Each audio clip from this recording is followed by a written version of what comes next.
barik ala sayyidina Muhammad wa ala alihi wa ashabihi ajma'in, amma ba'du. Para kanca sedaya ingkang sangat kawula mulyakaken, alhamdulillah malam ini kita semua ditakdir oleh Allah untuk bisa berkumpul di majelis ini. Semoga perkumpulan ini dijadikan oleh Allah sebagai lantaran bagi keberkahan umur kita, keberkahan rezeki, keberkahan keluarga, keberkahan keturunan, dan semoga anak-anak kita, keturunan kita nanti semuanya dijadikan oleh Allah sebagai ahlul Quran, ahlul istiqomah, dan ahli sunnah wal jamaah. Amin. Para kanca sedaya sing sangat kawula mulyakaken, pertama kula matur nuwun atas doa jenengan sedaya berkaitan kali pembangunan. Insyaallah mangke ada tasyakuran khusus untuk bapak-bapak yang kalau tadi niku memang skupnya rada sepuh ngoten nggih. Mulai sik nom-nom kabeh. Nah, campur wong tua gak doyan mangan. Nggih. Makanya nanti disendirikan insyaallah hari Ahad niku kita tumpengan meneh.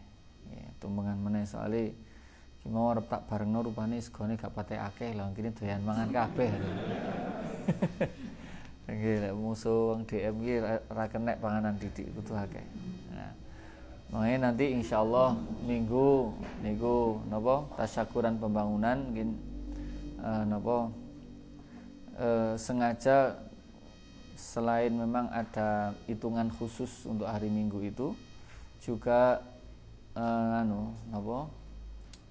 Minggu itu kan tukangnya kan prei. Nah, gue liat tukangnya gak prei kok sungkan, gak ngewangi kok sungkan, ngewangi kok gak patek kuat kan. Makanya Minggu itu pas, Minggu itu gak ono tukang. Jadi parkirannya juga aman.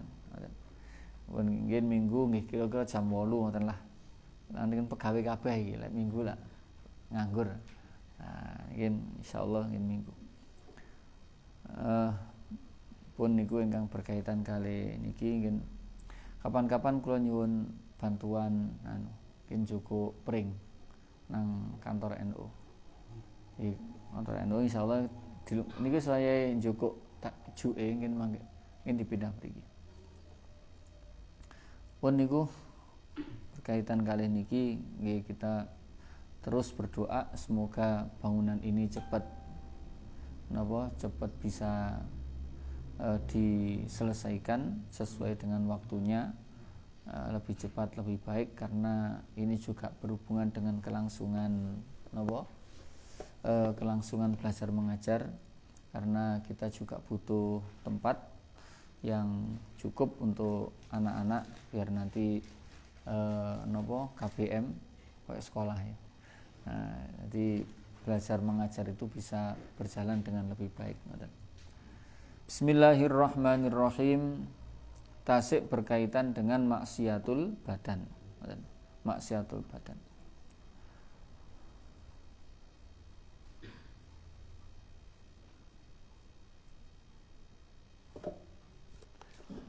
Wa khurujul mar'ati mu'tatiratan pun au muzayyinatan pun walau masturatan bi idni zaujiha angkat.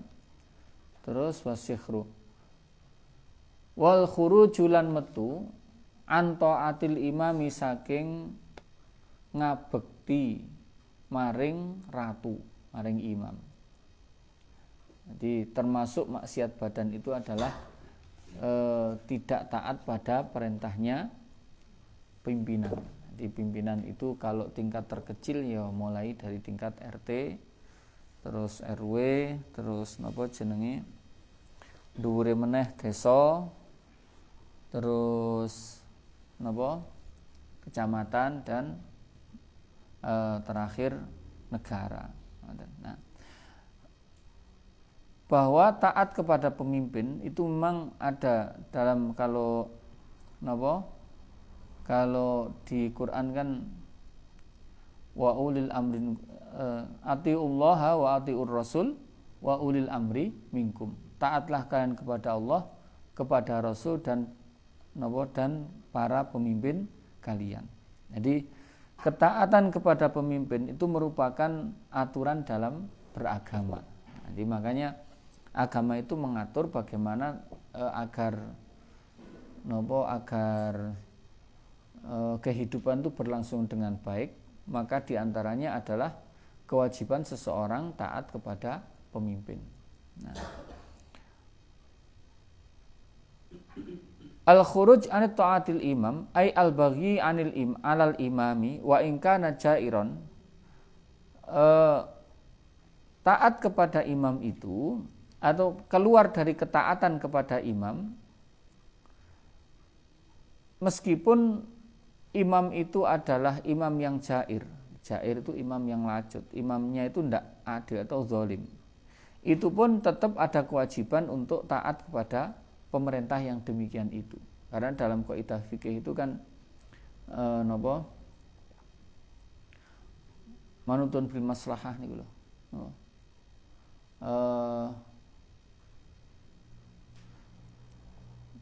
Bahwa yang dilakukan oleh pemimpin itu pasti ada tujuan kemaslahatan lil amah, ada kemaslahatan untuk umum.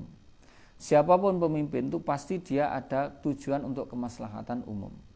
Cuma memang kadang-kadang rakyat itu kadang menilai pemimpin itu kemaslahatannya ini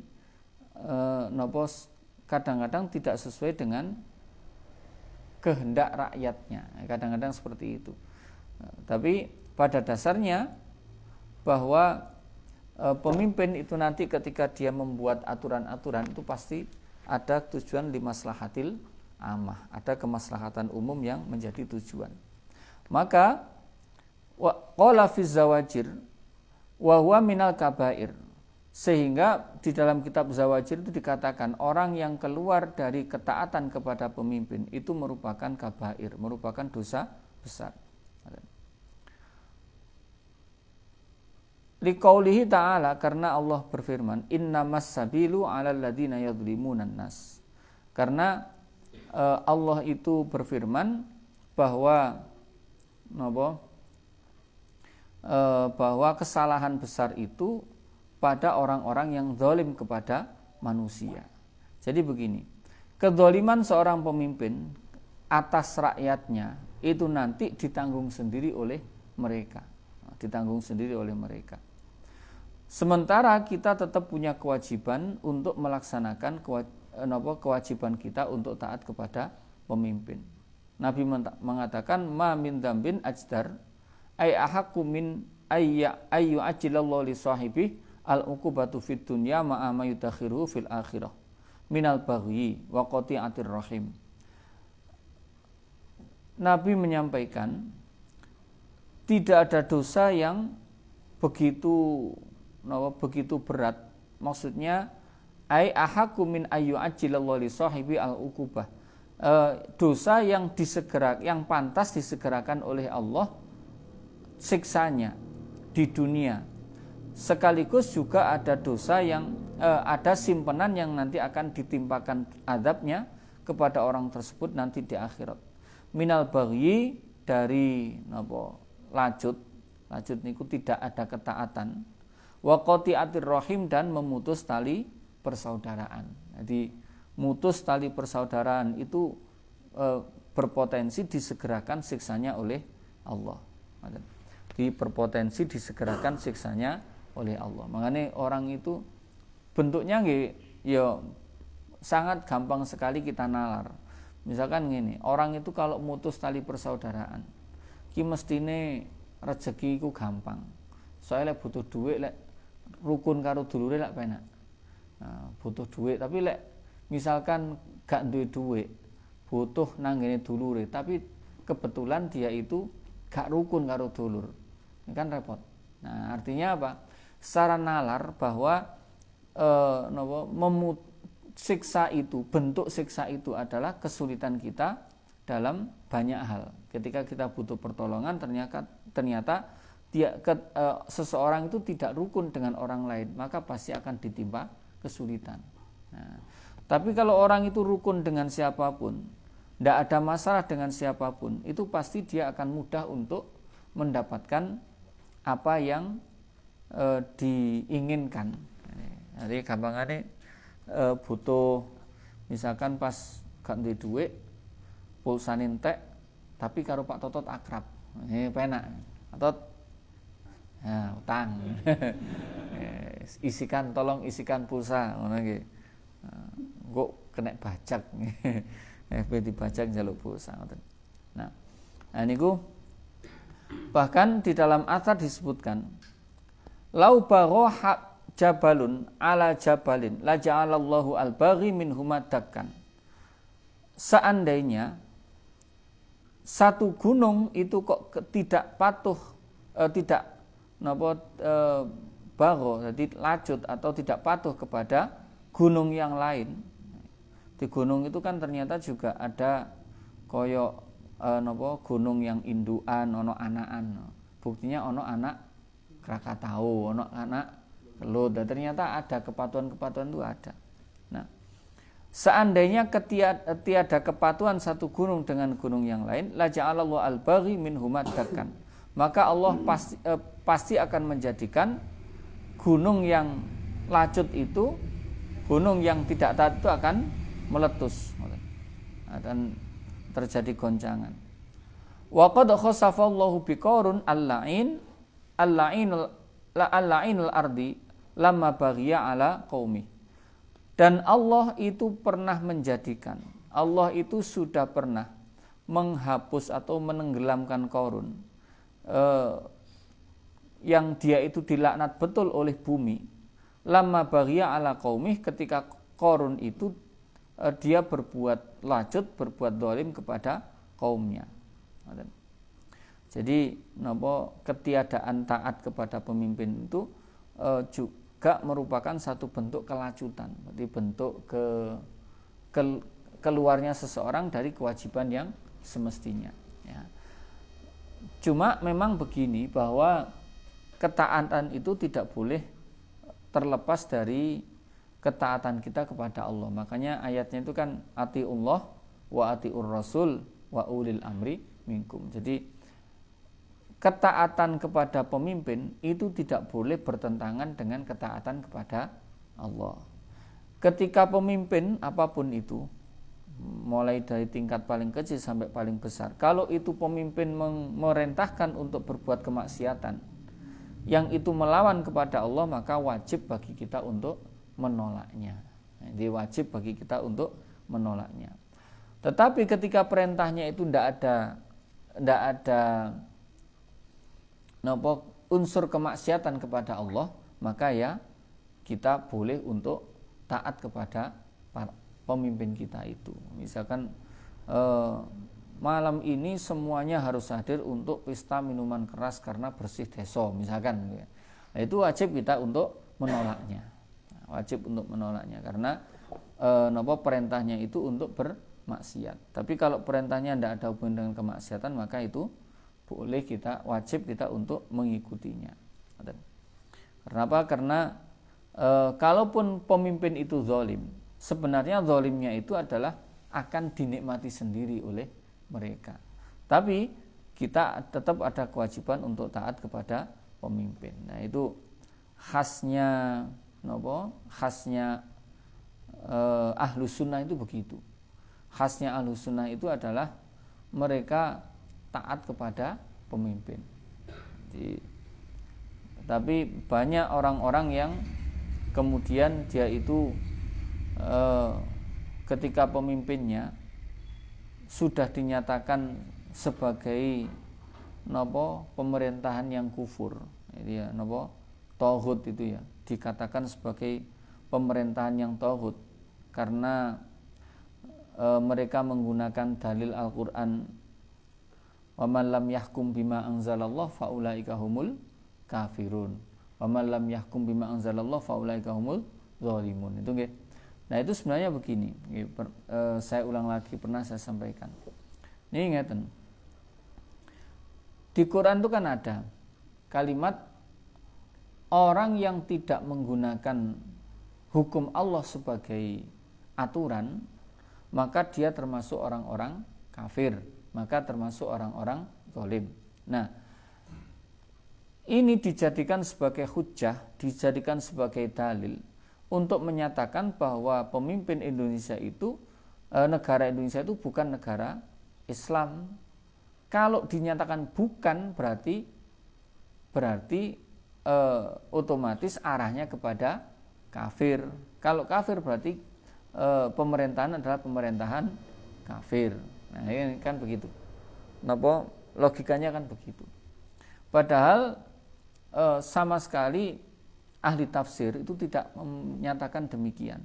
Jadi ahli tafsir itu diantaranya nyatakan demikian. Yang pertama, bahwa wa man lam yahkum bima anzalallah itu adalah khitabnya itu kepada orang-orang Yahudi, karena melihat dari syakul kalimat, melihat dari urutan kalimat ayat-ayat sebelumnya, itu menceritakan tentang orang Yahudi yang tidak menggunakan aturan agama dalam kehidupan mereka. Yang kedua, wa man lam yahkum itu adalah sama sekali tidak menerapkan aturan Islam, ya, sama sekali tidak menerapkan aturan Islam. Sehingga kalau satu pemerintahan, satu negara itu masih menerapkan aturan Islam, minimal meskipun cuma sedikit, itu sudah dianggap bukan khitab dari ayat tersebut. Jadi bukan objek dari ayat tersebut. Jadi yang dianggap kafir itu adalah yang sama sekali tidak menerapkan aturan agama. Sehingga kalau menerapkan aturan agama itu masih dalam kategori kategori bukan kafir. Nah, jadi sebagai negara agama. Nah, sementara Indonesia itu adalah negara dengan menggunakan aturan agama yang paling banyak. Negara melindungi orang ibadah, negara melindungi orang berkumpul untuk tahlil dan sebagainya. Makanya kenapa Indonesia itu aman tentram? Karena ada banyak kumpulan-kumpulan. Ngene iki nang ngene lain negara gak ono kumpulan bengi-bengi ngono mboten wonten. Tahlilan ben bengi ini gak ono. Malam Jumat tahlilan itu salah satu cara reduksi konflik yang paling bagus. Makanya kula krungu cerita teko mahasiswa Mesir, mahasiswa Al-Azhar niku yanane wangsul niku cerita ngeten. Mahasiswa Indonesia itu ada mahasiswa yang paling sering mengadakan acara. Jadi gak ono negara liya sing kaya Indonesia. Jadi dulu wis mesti ono organisasi kumpulan sak daerah misalkan nih. Kayak di Ngenteng Yaman niku nggih ono organisasi sak Banjar duwe kelompok, sak Malang yang duwe kelompok, paling tidak sak Jawa Timur duwe kelompok. Lah itu biasanya ngadakno acara-acara.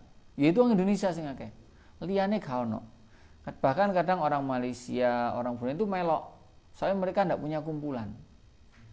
Nanti wis napa jenenge nglumpuke paling wong loro nang ngene warung, ini gak menarik. Jadi banyak orang Indonesia itu paling banyak mengadakan kumpulan. Lah sehingga banyak kumpulan ini biasa istighosahan, tahlilan ngono iku. Terus kemudian ditambah ngaji. Jadi orang ngaji ini biasanya mengundang salah satu dosen untuk menyampaikan materinya. Nah itu yang mahasiswa Indonesia sing banyak. Nah itulah Indonesia itu kenapa banyak dilirik oleh negara-negara lain, dilihat kenapa, dipelajari bagaimana kok bisa Indonesia itu aman tentram yo ngene iki. Piye arepe sempat napa jenenge ada konflik lah wong bendina ketemu, tahlil ketemu, mangan bareng. Misalkan satru kan ya angel. Satru iki kangelan ndek kene iki. Arep satru iki satu lagi kok tahlil malam Jumat ketemu. Piye sih satru? Bahkan kadang-kadang sing Kristene melok tahlil. Nggih. Sing Kristen melok tahlil. Bahkan orang Kristen tuh kalau keluarganya yang Muslim meninggal itu yang ngundang tuh nggone tahlil. Nah, Indonesia tuh begitu, itu makanya tidak ada konflik. Lah itu yang mau ditiru oleh banyak negara. Nah, orang NU itu juga punya khas itu taat kepada pemimpin. Makanya kita lihat yang paling sederhana dalam masalah penentuan 1 Syawal, penentuan 1 Ramadan, itu NU pasti ikut pemerintah. Ya karena ngerti dasarnya. Karena dalam kitab-kitab itu urusan tanggal itu urusan pemerintah. Nah, meskipun dia itu alim, ngerti betul masalah falak, itu tetap tidak boleh gawe dewi, harus ikut kepada pemerintah. Kalaupun dia tidak meyakini, kalaupun menyatakan itu keliru, kebenaran itu hanya boleh dipakai sendiri, tidak boleh difatwakan. Itu loh, itu aturannya memang begitu. Jadi NU itu sangat plek dengan kitab. Nah, jadi makanya NU itu tidak pernah ada masalah dengan pemerintah karena memang aturannya harus taat kepada pemerintah. Pemerintahnya NU pisan. Cocok guys. Nah, pun itu termasuk dari ma'asil badan adalah khuruj minat ta'ah. Yang selanjutnya wa minha at-tawali lil imamah al-uzma awil imarah. Ala yatimin aw masjidin awil qada'i ala nahwi dzalik ma ilmihi bil ajzi anil qiyam bitilkal wadhifah. Termasuk di antara maksiat badan adalah orang yang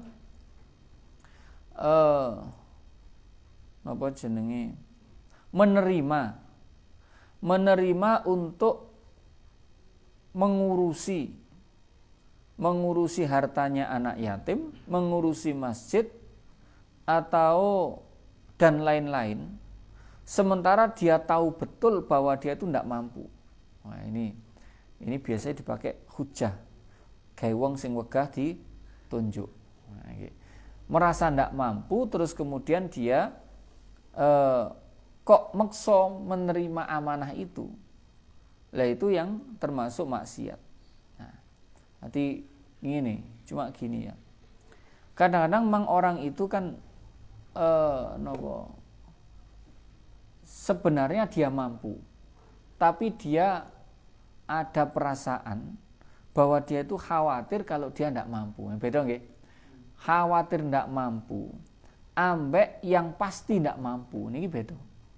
Lek pasti tidak mampu, kok dia memaksakan menerima amanah itu, pasti tidak mampu, itu maka tidak boleh. Tapi kalau cuma ada persangkaan dia tidak mampu, itu ya tidak boleh. Tetap dia harus menerima amanah itu. Nah, karena gini, amanah itu adalah sesuatu yang tidak boleh ditolak ketika dia memang dipandang oleh orang lain dia itu mampu. Jadi, meskipun dia sendiri merasa tidak mampu, Lah, maka ketika seseorang itu sebenarnya dia itu mampu, kok menolak amanah itu, berarti dia keluar dari fitrahnya manusia yang dia itu dipantaskan untuk menerima sebuah amanah. Jadi wis kat dhisik wae wa hamalahul insan ya. Wa hamalu fa innahu kana zaluman jahulan gitu. Jadi termasuk bahwa dalam pendidikan politik itu begini. Seseorang itu tidak akan bisa berbuat apa-apa kalau dia tidak punya kekuasaan, meskipun dia punya kemampuan yang besar. Tapi kalau dia tidak punya kekuasaan itu sulit untuk berbuat sesuatu. Katakanlah misalkan jabatan paling kecil di tingkat tingkat isore desa itu misalkan RT ini ya, RT sajane kan yo jabatan yang tidak bergengsi. Tapi itu juga ada pengaruhnya kepada masyarakat. Misalkan gini, Pak RT ngejak kerja bakti. Nah, Pak RT ngejak kerja bakti. nggih minggu kerja bakti di musola. Bandingkan dengan yang duduk RT. Misalkan sing duduk RT. Ngejak kerja bakti nang musola. Tapi dia bukan apa-apa. Yes mek takmir ngono ae, takmir musola. Kira-kira dinut sing ndi? Nah, Pak RT toh. Nah, Pak RT itu dia punya kekuasaan. Meskipun gak tahu nang musola. Nah, misalnya bahkan mungkin gak sembahyang misalkan. Tapi lek sing ngejak iku RT, itu orang tetap ada kepatuhan. Lah maka orang yang dia itu punya kepedulian kepada agama, terus dia kok diberikan satu amanah, maka sebaiknya orang itu harus masuk di dalamnya. Nah, misalkan iki sampean kabeh ana dicalonke dadi lurah misalkan, kudu gelem. Kenapa kok kudu gelem? Nah, bahkan misalkan RT kenapa kok harus mau? Karena begini. Bandingkan dengan misalkan sing akhirnya sing dadi iku duduk wong ngajian. Nah, orang yang tidak punya kepedulian kepada agama. Tapi yang akhirnya karena sing wong gelem ngaji, wong gelem nang masjid, iku gak gelem kabeh ditunjuk dadi RT. Wah, akhirnya sing dadi RT iki wong sing gaene mabuk misalkan. Ki kira-kira kebijakane ana peduli nang agama apa gak kira-kira? Pasti ndak ada. Nah, takmire sambat nang Pak RT. Pak RT, wong-wong mbok dijak kerja bakti nang ngene masjid. Alas ora usah masjid kok dirusi ibane. Oh nggih. Pasti begitu. Karena tidak ada kepedulian. Maka sebaiknya orang yang punya kepedulian kepada agama, itu mereka itu sebaiknya mau untuk mengurusi, untuk diberikan satu amanah. Karena bagaimanapun juga bahwa orang itu tidak akan mampu berbuat apa-apa tanpa dia itu punya jabatan.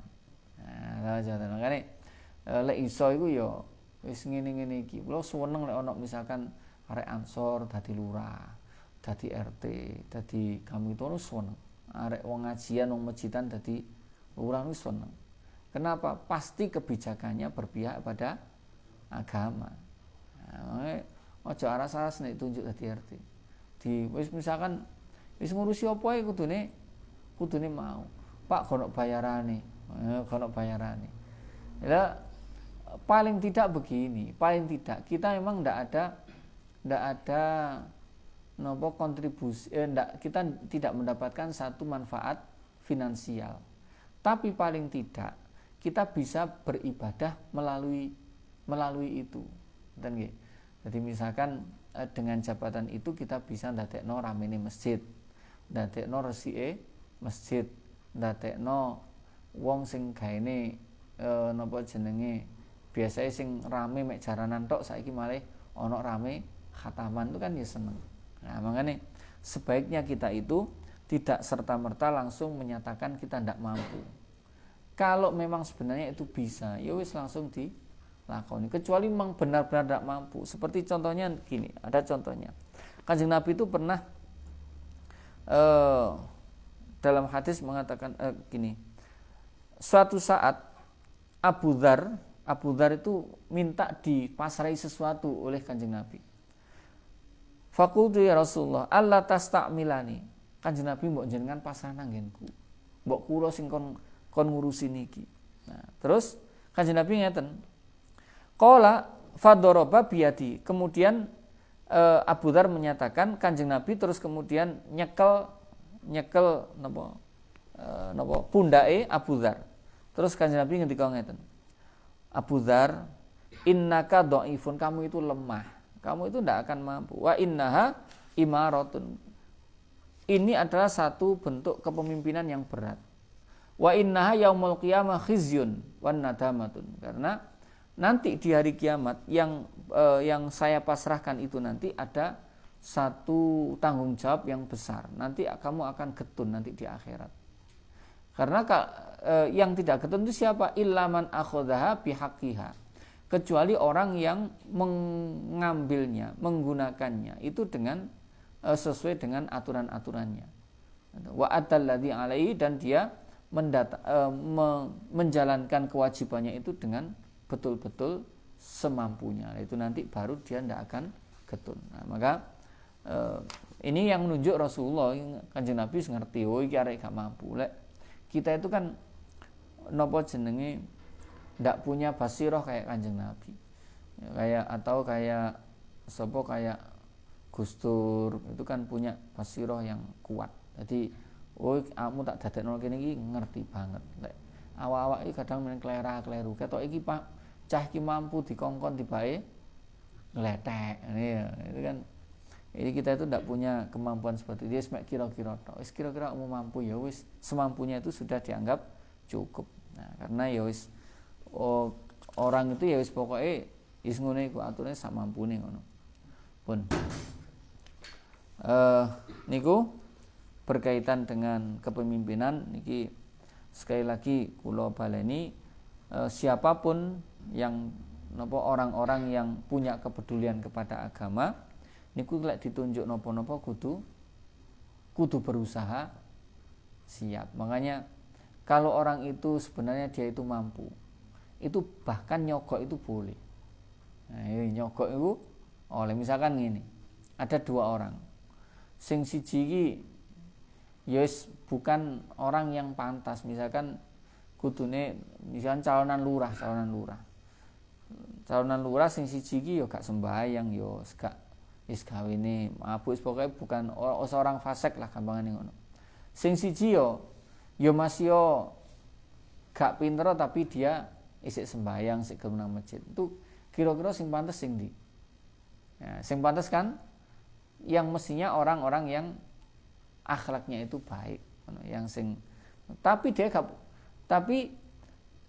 kemungkinan besar yang jadi itu malah sing pengikutnya banyak sing tukang mabuk iki. Pengikutnya banyak. Lah kemudian kita itu mengeluarkan biaya. Jadi awakmu nyoblos aku kita kayak duit. Itu bahkan boleh.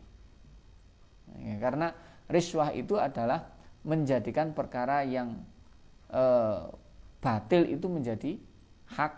Itu namanya riswah. Atau mengambil yang bukan haknya. Itu namanya riswah. Tapi kalau mengambil yang menjadi haknya itu bukan riswah.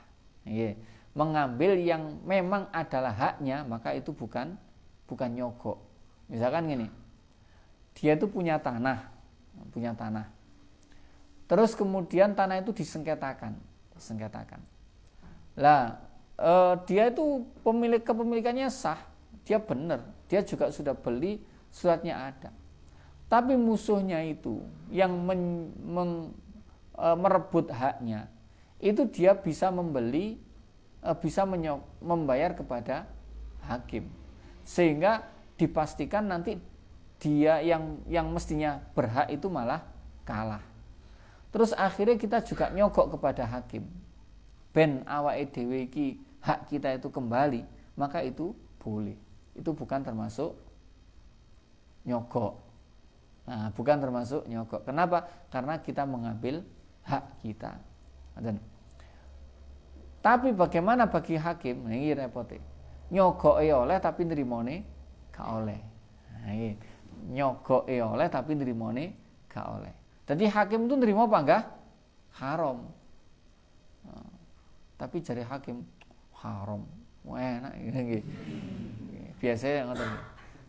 Banyak kasus di kepolisian itu akhirnya kelangan apa urusan polisi biasanya apa pandangannya orang-orang itu loh apa golek apa kelangan delek niku apa golek uceng kelangan delek ya golek iwak pancingnya sing hilang nggih sering kalau urusan dengan napa di kepolisian yang tapi ya polisi sing oknum ya, polisi sing apik ya apik. Ya ono ae oknume. Wong ngaji oknume ya ono. Ya pemane polisi. Apa oknume apa lek ngaji? Rene golek kopi tibake getun, waduh gak ono kopi. Wis paling tidak ndak oknum golek ngono iku wis golek berkahe wong ngaji ngene yo.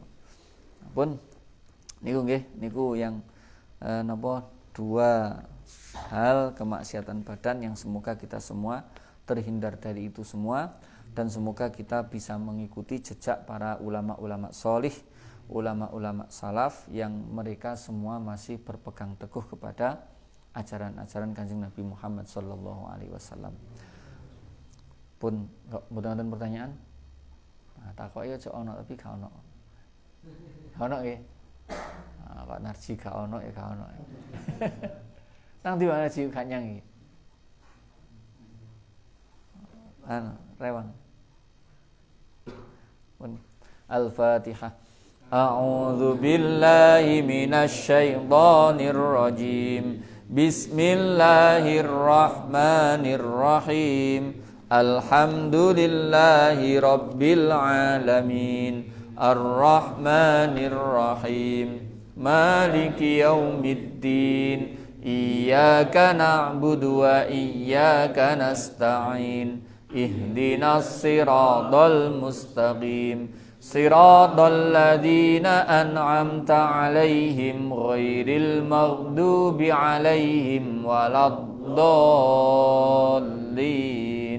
Rabbighfirli wa liwalidayya walil mu'minina amin. Subhanakallahumma wa bihamdik asyhadu an la ilaha illa ant astaghfiruka wa atubu ilaik. Assalamualaikum warahmatullahi wabarakatuh.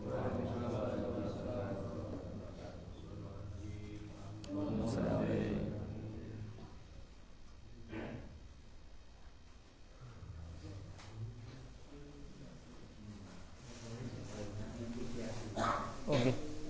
Matur nuwun.